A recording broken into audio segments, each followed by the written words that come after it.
Hey everybody, it's Scott Shetler here for Extreme Performance Training Systems with my partner Chris Jones, owner of Nucleus Brazilian Jiu Jitsu. Today we're going to be looking at some variations of jumps that we use here in the training center to develop explosive power. Jumping is the best way to develop explosive power because you're taking your body weight and propelling it through space. The majority of the jumps that we do here, we're jumping up to a box. So we use a lot of different height boxes for our box jumps here. We're just going to be working on this 18-inch today for demonstration purposes, but most of our jumps occur somewhere between 30 to 36 inches and up for most of our training volume. Some of the records that we have here in the gym, one of our MMA fighters, David Tronzo, has a 55-inch jump. I had a swimmer, Carl Krug, who I worked with, who had a 51-inch seated box jump. And then we've got just various records below that holding different types of weights and things like that. So jumping is one of the best things to do if you're an athlete for developing explosive power. The reason that we like to utilize box jumps a lot in our training is it takes away a lot of the impact that the body encounters when you're doing a vertical jump. So if we stand down on the ground, we just jump up. When we land on the ground, we're gonna absorb impact forces in multiples of our body weight, usually 2 to 3 times body weight or greater, depending on how high we jump and then we land from. By jumping up to a box, we take away those impact forces because we're landing on top of the box. We're not falling back to the ground. So that's why the majority of what we do here is onto a box. Now your regular box jump, just our typical standard box jump, you're gonna start by standing in front of the box, swing your hands down, propelling yourself into the air, and then landing on the box in a partial squat.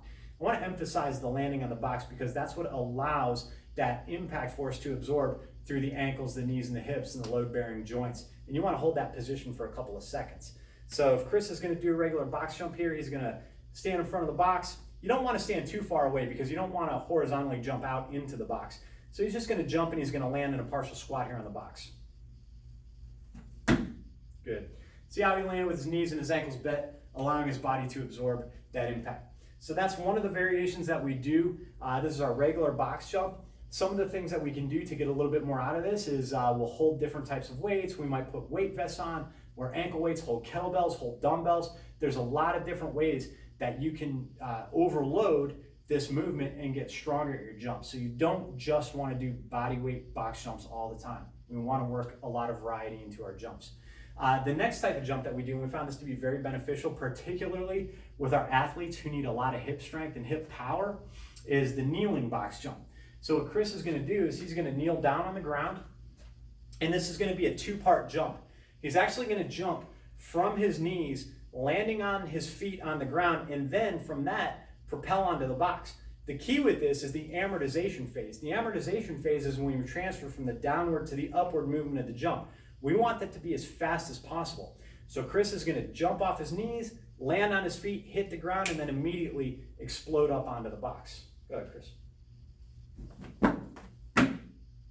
So you see that we saw a nice quick transfer from the knees to the feet onto the box. And just like your regular box jump, we could load this one. Weight vests work very good. You can even hold dumbbells. There's many different ways, ankle weights, but you want to work, like I said, a lot of riding and loading that you use when you do your box jumps. Another variation of the box jump that we do is a seated box jump. So Chris is going to slide out a squat box here. The key with this is you want to be sitting on the box so that your thighs are about parallel or slightly above. So actually Chris is just a tad low. So what I'm going to do, I'm going to raise this box up about an inch and a half. This looks a little bit better. So you want your thighs about parallel or slightly above. If you're sitting too low, it's going to be really hard to fire up out of the bottom of that squat. So what Chris is going to do is he's going to sit on this box. In front of the box he's going to jump on. He's going to pick his feet up a few inches from the ground. He's going to slam his feet into the ground to activate the stretch shortening cycle in the muscles, and he's going to use that to propel himself up onto the box. Go for it, Chris. Good.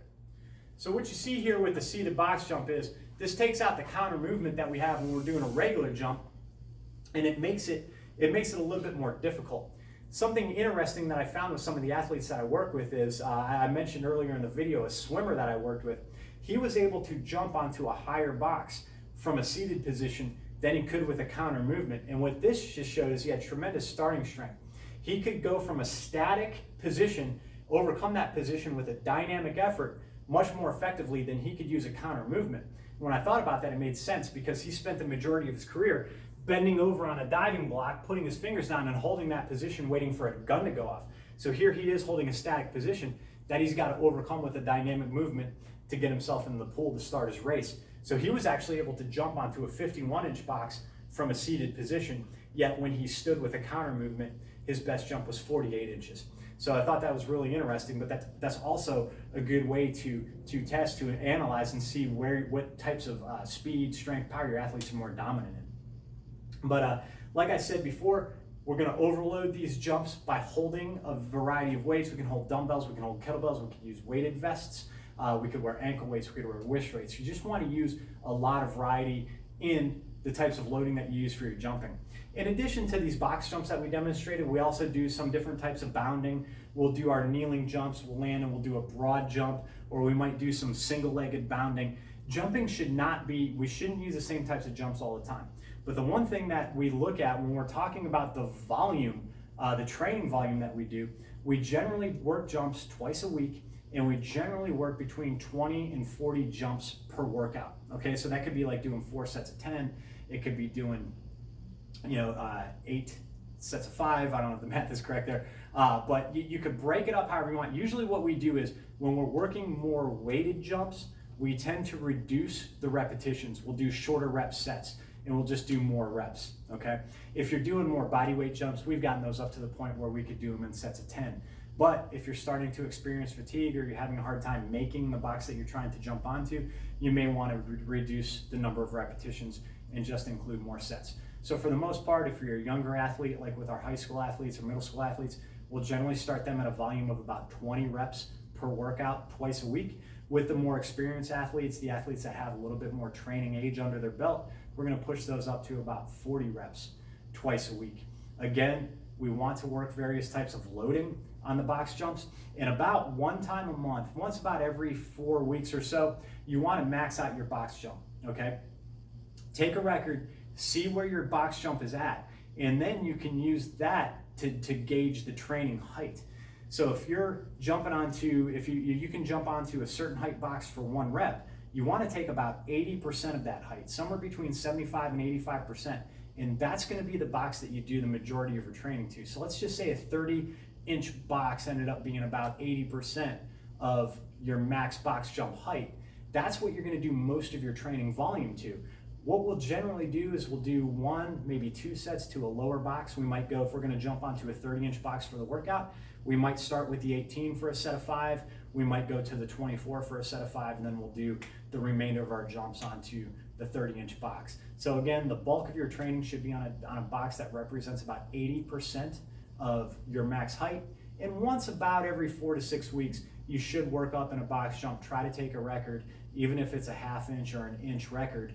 You want to try to constantly break that record as you're building your jumping volume and jumping training. Something else that's important to make mention here is that when we're talking about how we work our jumping in with our training, the jumping gives us some great feedback on our athletes. All right, if we find that an athlete's squat is going up, their deadlift is going up, but their jumps are not going up, then we know that they need more speed work, they need more dynamic effort work, and they need more explosive work. What we want to see is that as the strength movements, as the weights are rising, we want to see the jumps rising as well. If one's going up but the other's going down, we need to focus more on what the athlete's lacking. So if the jumps are not increasing but the strength is, they're definitely getting stronger, but more from a low gear kind of strength, and we need to implement more dynamic work. If their jumps are going up or they've kind of stagnated but the lifts aren't going up, then we need more maximal strength work. So jumps do provide a great source of feedback and analysis when you're examining your athletes' training programs. But again, they should be included in the preparation of all athletes because jumping is absolute power development.